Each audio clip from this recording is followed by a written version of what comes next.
I'm using this RTL-SDR block V4 with cable, that is, this is SMA to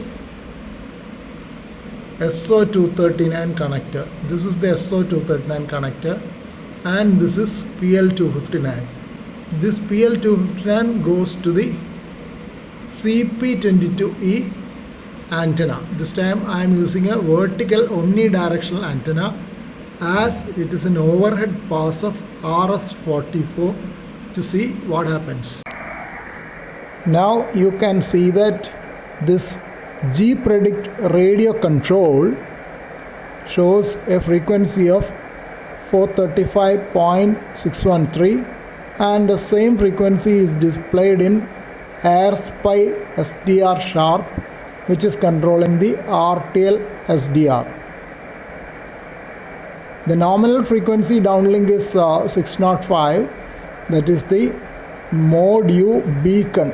I am trying to track the beacon. This is the radio control window from G-Predict satellite tracking software. This is the window of the RS-SDR sharp, which is controlling my RTL-SDR. This is kept as USB. I have to change it to CW because I am going to track the CW beacon.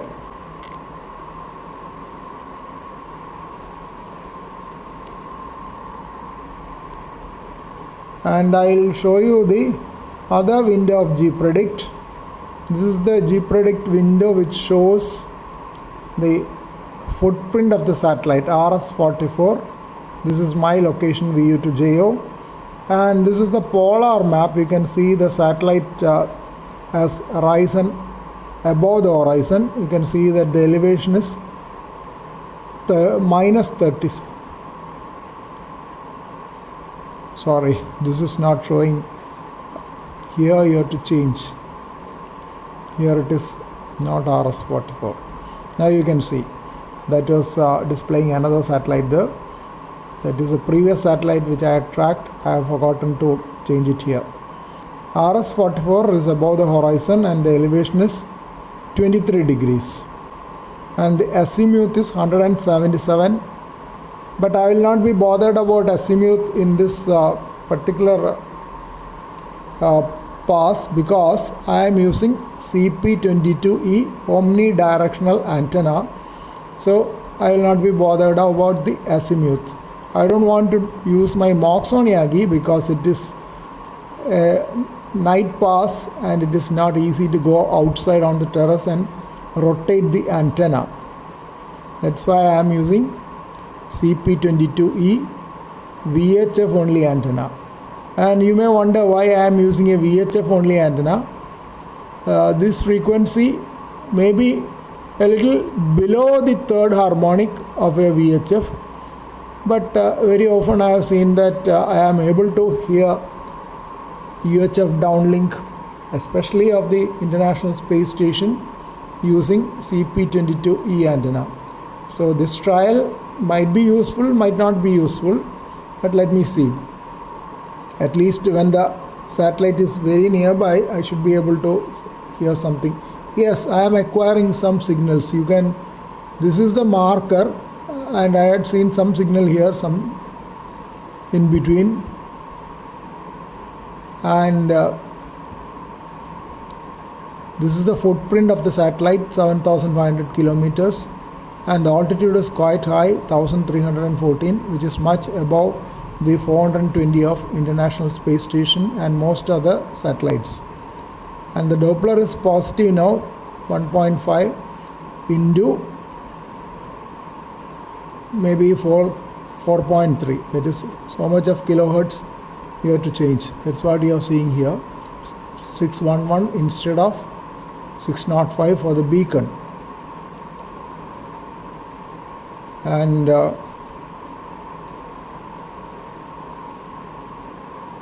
I am not seeing the beacon here, so I'll try the other mode. I'll try USB. The downlink is on USB. You can see more signals now. because the bandwidth is increasing with USB, but I'll have to change the frequency in this also. Instead of U beacon, I'll use mode VU transponder. VU transponder means uplink on VHF, downlink on UHF. I'll put that so that it will track that frequency. You can see now.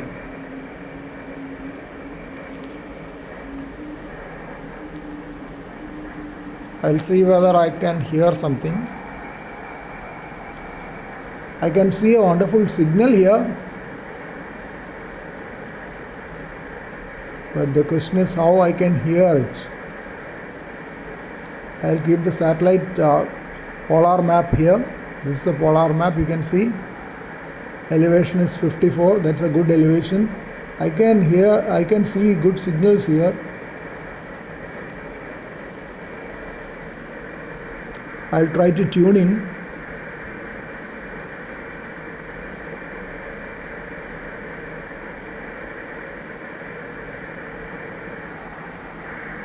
Am I hearing some audio? I'll try this signal. This signal here will be maybe the beacon.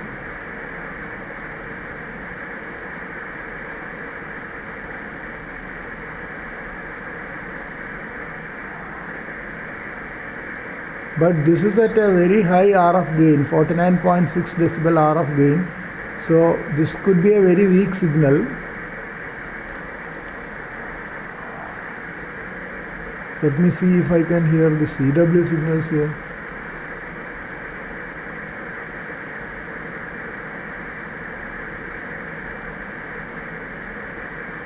Many signals are, there's one more signal seen here.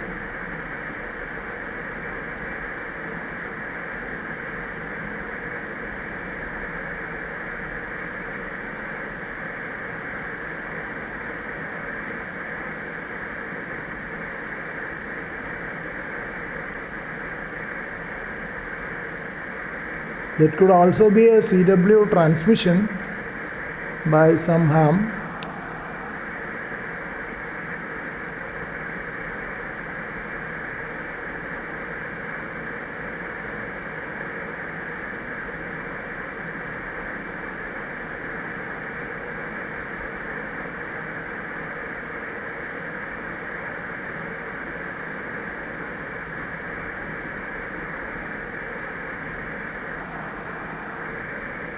Let me see the elevation now. The elevation, it's almost overhead now.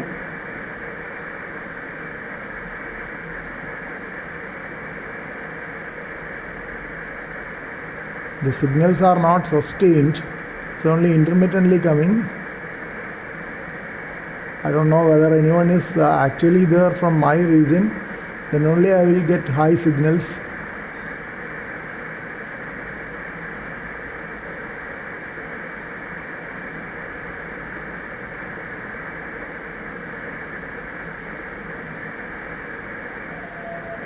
I got CW like signals.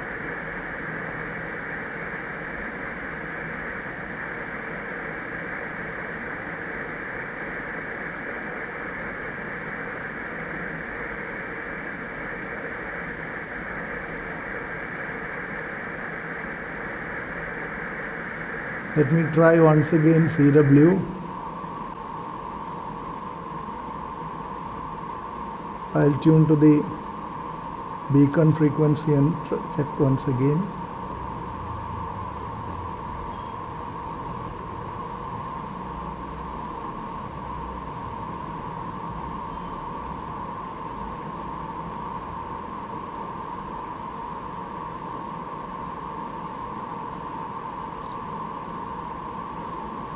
There seems to be some CW activity, but maybe I have to train myself a little more to get that. Let me check this.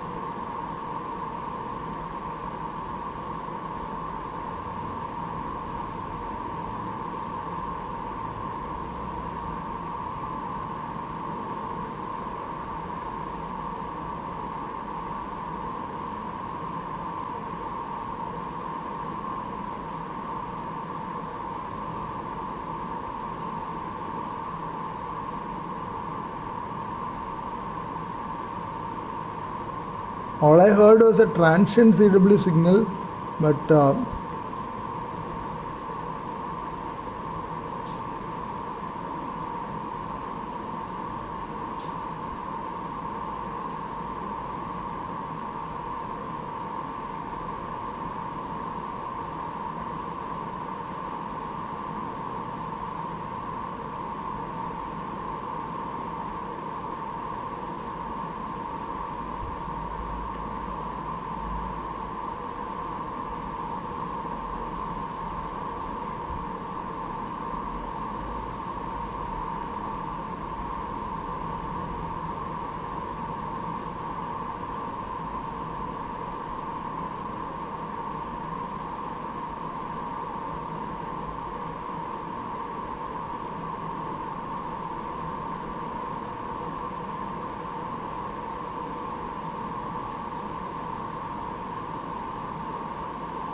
now the satellite is setting. I'm not getting any signals now. Yeah, now there's something.